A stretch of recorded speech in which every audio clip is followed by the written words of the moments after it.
Mind Foundry was started by Professor Steve Roberts and Professor Mike Osborne from the Machine Learning Research Group at the University of Oxford.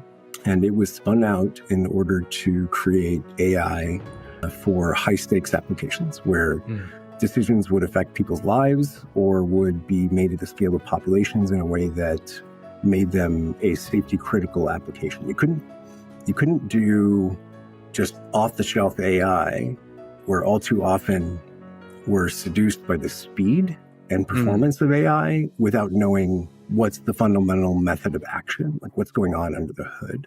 You actually had to do AI differently. You had to approach it like a safety critical system, and you had to develop specific methods that would give you insight into how it operated, how a decision was made, and what the potential for failures would be, so that whether the environment was regulated or had specific governance requirements, that you could understand what the impact would be on people's lives.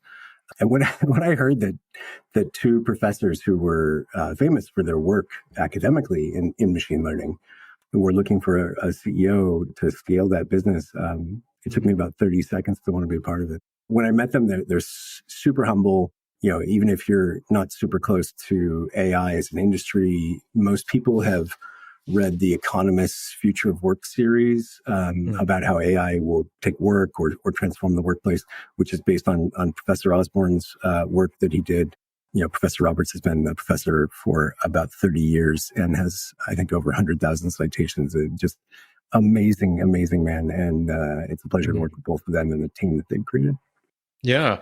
Well, are there particular kinds of, well, maybe for those in our audience who are not too familiar with AI, I mean, you know, everyone's heard of ChatGPT probably by now, but tell us a bit about specifically how the systems you're working with operate and what exactly are you doing and what particular problems are you solving?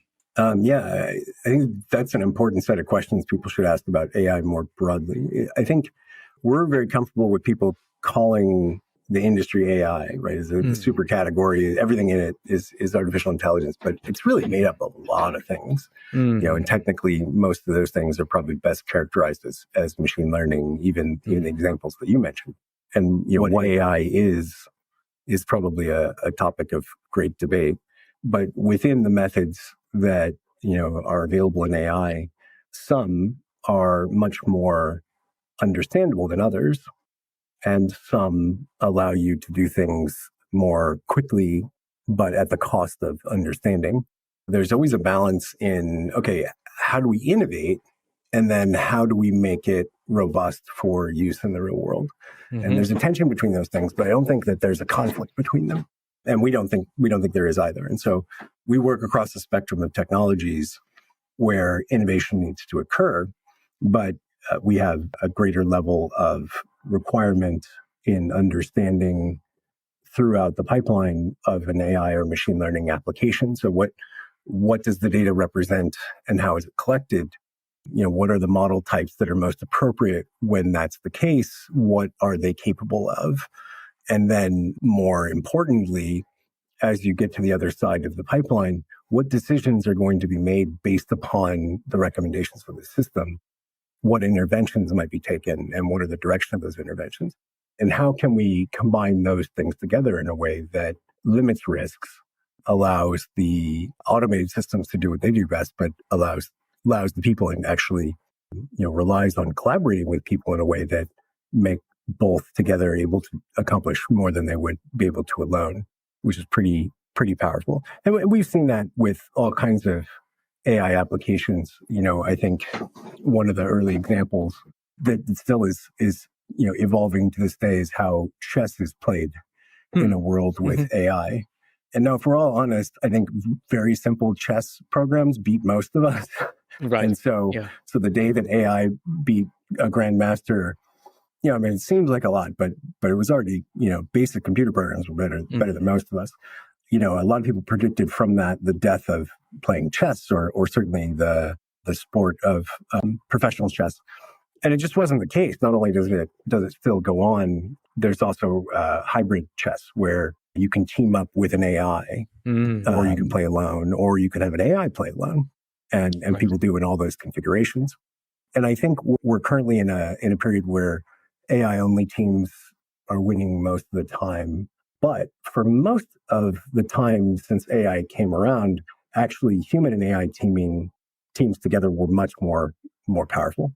There's these, kind of unexpected dimensions where, okay, the AI is powerful, can beat a grandmaster, but then it turns out you could take a high school level player and put them together with an AI and they could outperform any grandmaster in the world. And it's because you could leverage the strengths of both. And then there's a great anecdote, I think, from the last 5 or 10 years where a couple of guys were playing who were not chess players at all. And they weren't AI players either. They just had this crazy theory that if they made some moves every once in a while that were unexpected, then the AI could do what it did, that the opposition could never really kind of get a lock on what they were doing. And they were right. They won the championship, multiple years for the hybrid competition. And, so it just really, really shows that as the technology is evolving, we don't really understand the implication.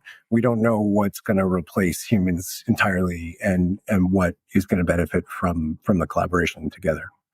I will go on record with saying the idea that we're close to a superintelligence emerging from the technology and it kind of superstitiously becoming self-aware feels very superstitious from where we sit. There's nothing in the method of operation of these systems that is persistent beyond a single request, where consciousness could emerge even if we thought that the mechanisms and the models at all were capable of doing so. The complexity that's represented in these systems, while impressive from an application standpoint, doesn't even approach the complexity that's found in what is necessary for human consciousness.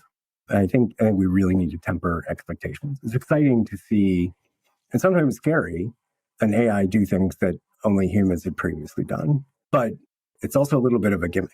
I think one, kind of clear illustration of that is the architectures that are breaking new ground today, these kind of transformer-based architectures that are doing cool things with text that kind of scares us and makes us think, is it self-aware, are not totally dissimilar to the same type of generative architectures for images, right? But when we see an image generator make a picture, especially if it's got, 20 fingers, right. None of us are afraid that model's even remotely close to being self-aware and is going to take over the planet. For some reason, when we put text in it, it scares us. And I think it's because it's, that's something that's been uniquely human. We haven't gone through the uncanny valley of looking at graphics and computer-based images and kind of gotten used to the synthetic nature of images and video.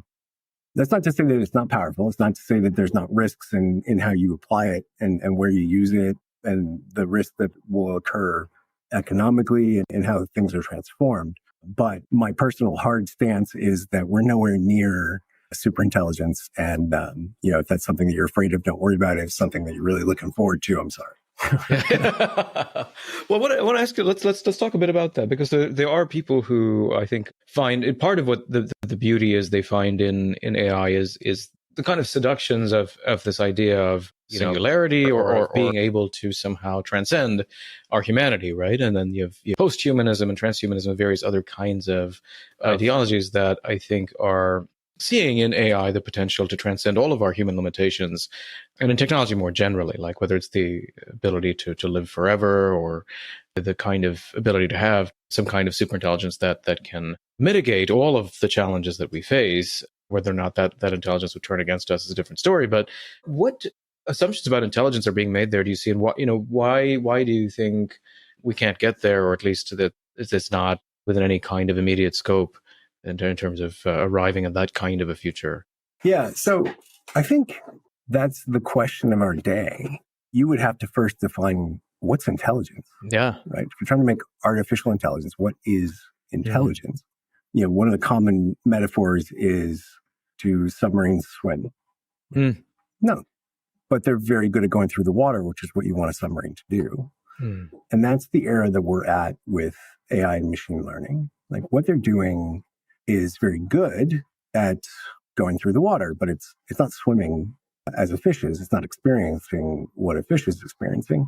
And I think if you look at just the complexity of the human brain and the entire organic system around it, and just from an information standpoint, the complexity of every cell in our body that's contributing to the conversations and the motivations and what's going on to underpin that conscious experience, it is significantly greater than anything we've been able to abstract into a computer.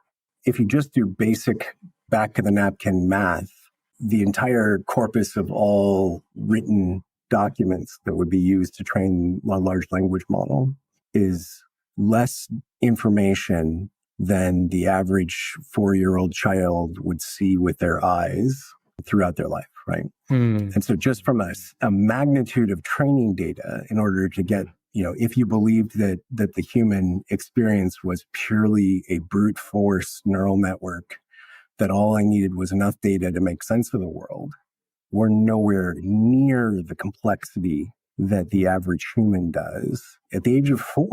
Yeah. Right. And yes, if it's in written text form, there's more text than any one human could experience in their life. But sure, there's a lot more to understanding, the world and the human condition than just the text documents. Even in that brute force configuration, you need to live as a human in human environments. Even to make that form of brute force learned human consciousness viable from an information and compute standpoint, I don't think it adds up. That doesn't mean that we're not going to be able to make really powerful machines that do awesome stuff. And there are risks associated with them as much as there are opportunities. Like that's not what that means. It's just when you go one step further and you say, oh man, the next version on the current trajectory of development on this curve could be the singularity. It doesn't seem like that's actually realistic.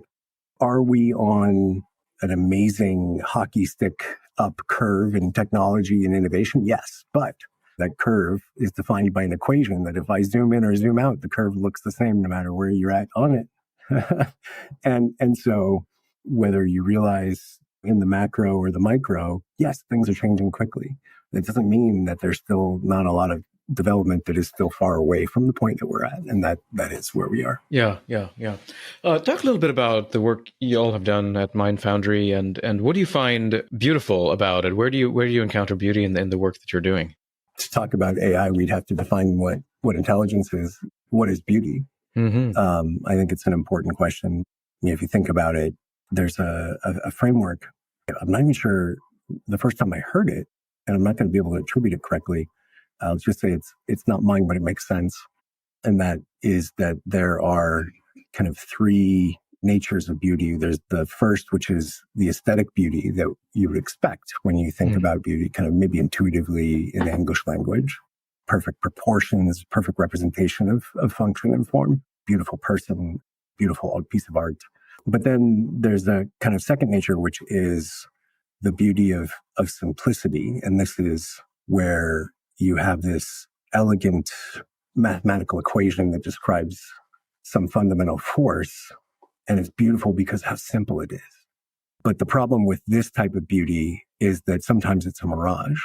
Right. Sometimes the simplicity is beautiful, but the world has complexity in it. Yeah. And that leads to the third type of beauty, which is the beauty of true understanding, like understanding the truth of the universe. Brian, that's our study. That's our study of study.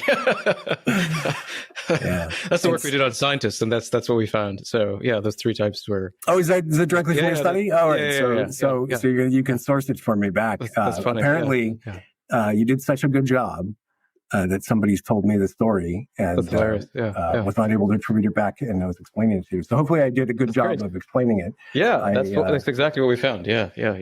And I really found it to be a useful framework for me to kind of understand the stages. And what I see in our work is actually beauty of each of the kind, each of those kinds. Sometimes it's related to the problem that's solved. I think that's very aesthetic. It's kind of the beauty of a moral action. Like when you solve a problem and you're doing the right thing or making life better for someone, like it's very beautiful. I think the second one, the simplicity, is the risk, especially when we're innovating. We've done some just amazing innovation. I'm just blown away every day by the team that I work with and the things that we come up with. And I think simplicity is sometimes a mirage. Sometimes it's a good direction finder.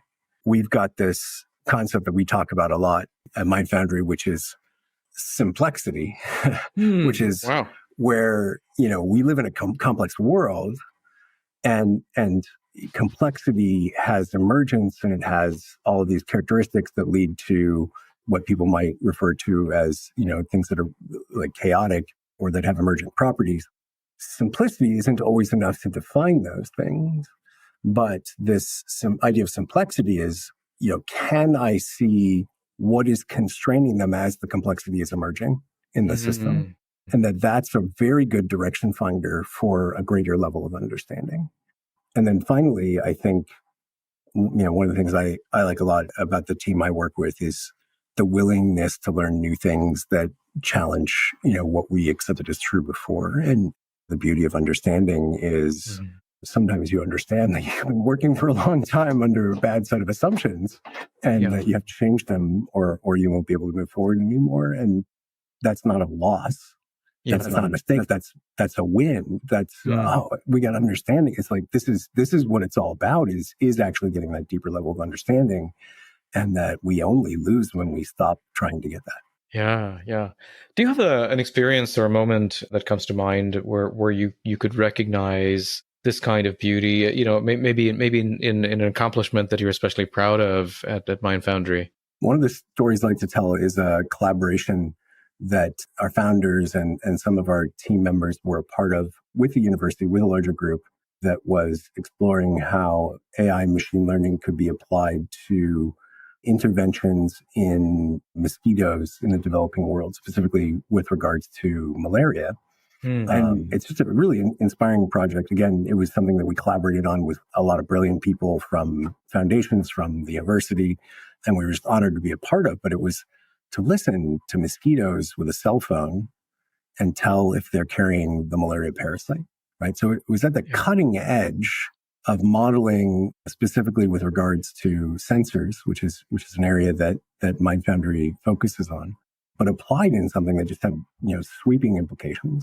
It's really beautiful to see, what is the most cutting edge technology that's normally, like it or not, associated with things like mobile apps and games and ad tech, applied to a real human problem that's systemic and has been, plaguing humanity quite literally since humans had civilization.